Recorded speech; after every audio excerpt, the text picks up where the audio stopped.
Gore Vidal, and I've written a screenplay about one of the most extraordinary, some think one of the most wicked young men that ever lived, the Roman Emperor Caligula.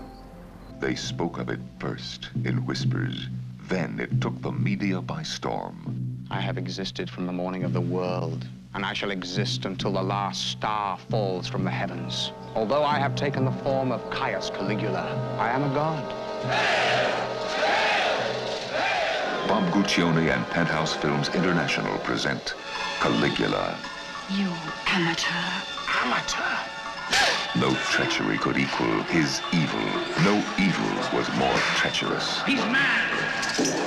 Caligula, the emperor who devoured Rome. Growl! Growl! Growl! I hate them! Malcolm McDowell, Teresa Ann Savoy, Helen Mirren, Peter O'Toole, John Gielgud. No rumor can match the reality. Caligula, rated R.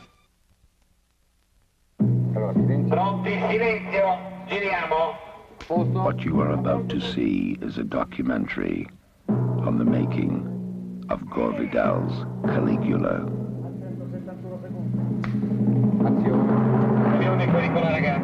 Hello, are you running? This is Malcolm McDowell speaking from the set of Gore Vidal's Caligula. And we're now at the end of the film, very nearly. We have another 3 days to go. It's very nearly Christmas, and we're all freezing. The last shot was actually filmed on New Year's Eve.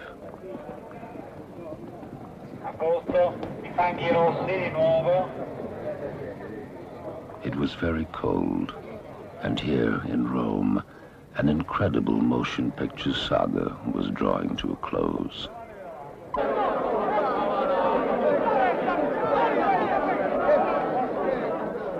The brief, tragic story of a young man to whom the inexplicable vagaries of human history had decreed an empire had been told.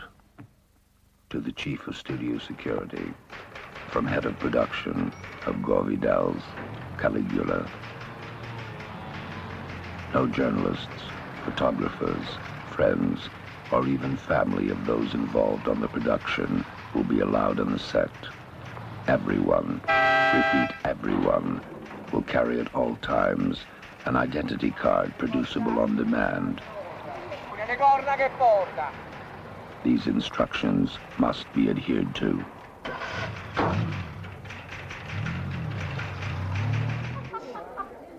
The film was directed by Tinto Brass, with additional scenes directed and filmed by Bob Guccione and Giancarlo Louis.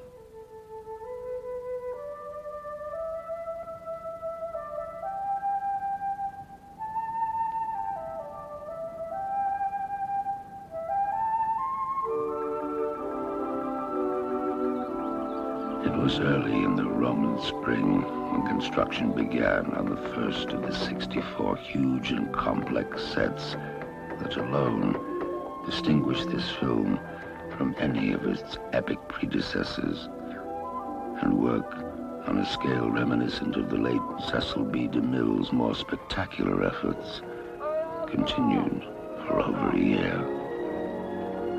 Hollywood on the Tiber had once more returned to Rome.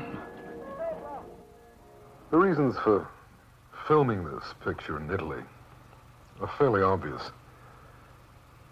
Firstly, it is the historic site of the Roman emperors. This is where Caligula lived, where he loved, and where he died. And apart from that, making a film of this magnitude, particularly because we had to start from scratch, that is to say, every single prop had to be manufactured, every bit of costuming and clothing, wigs, the architecture, it all had to be done over again.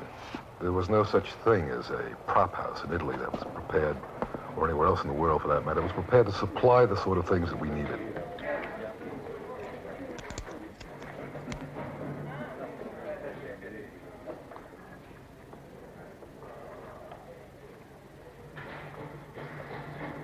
And in fact, we needed hundreds of artisans, not just men who were particularly expert in the area of costuming, sandal making, prop making of every description, but men who have a particular artisans with a particular feeling for Italy, for Rome, for the kind of architecture that we encounter on every single street corner.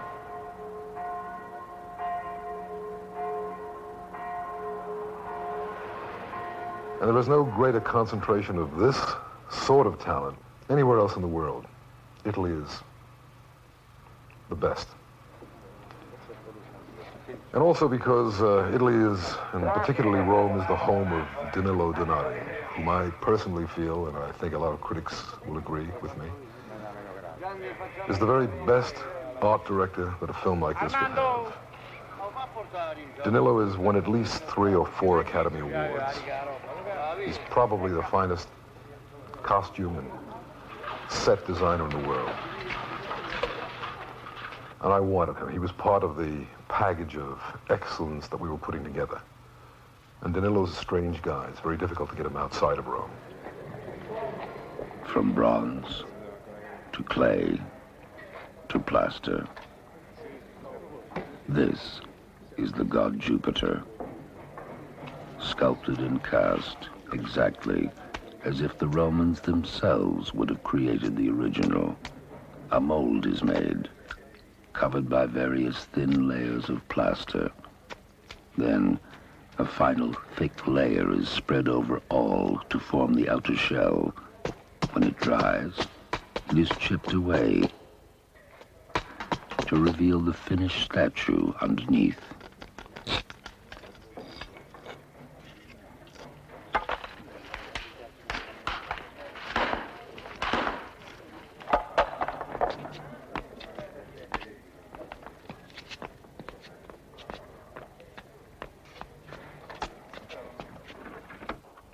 Expert draftsmen, using photographs of the remains of many Roman vessels, together with other historic references, executed their most extraordinary work to date.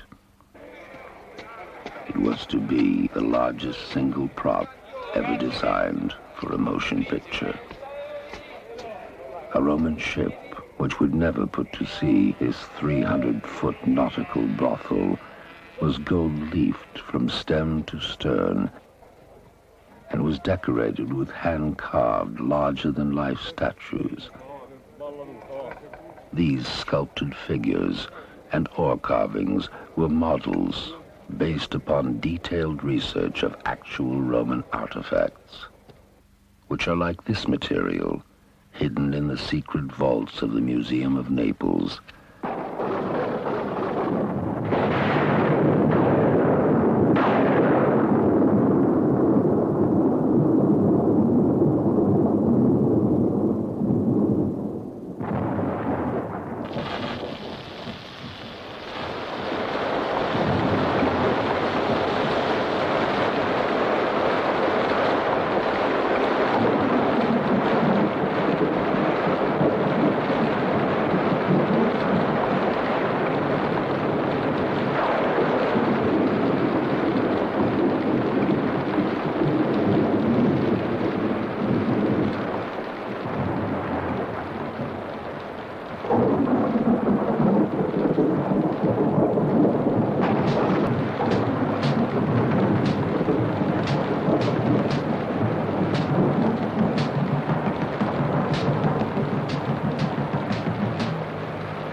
Action!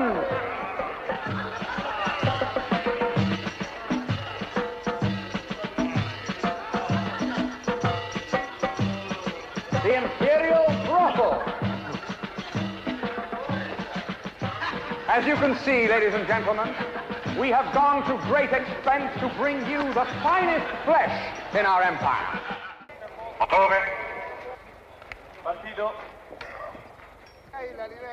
The rigid disciplines and pressures of filmmaking were felt by all, but there was no letting up, and as time passed, men and machines seemed to contribute to a single goal.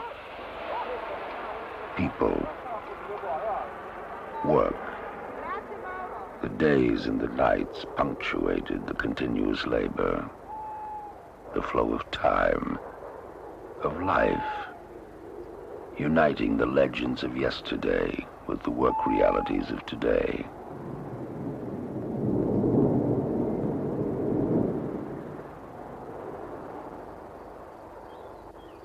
Night became day, and day became night, and the strain of all those long hours began to make its presence obvious. But in the end, as always, the show went on.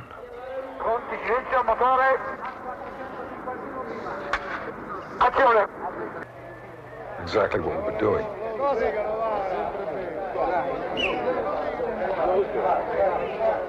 So the result was that a considerable amount of rumor was bandied about, and in fact picked up by the press all over the world.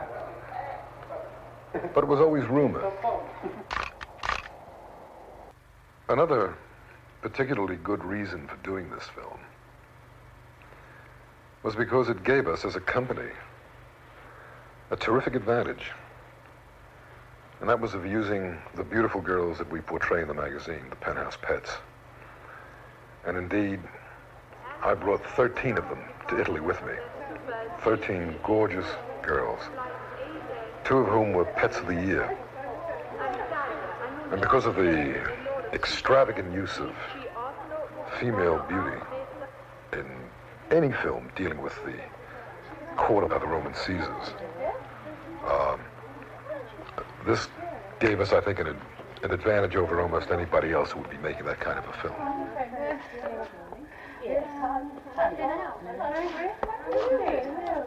1, 2, 3, 4. All right. Now move a little bit to the right.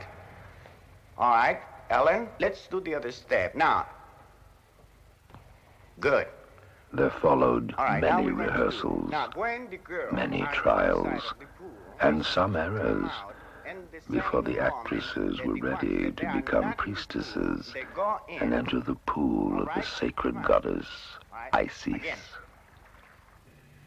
Well, many of the terrible things that we are going to show in this movie are indeed from history, are indeed from the only 2 sources that we have, Suetonius and Tacitus. And they may be true or they may not be true. But whatever they are representative of something that those who are interested in history have known for 2,000 years, and which until now have never been, how shall I say, divulged to the general public.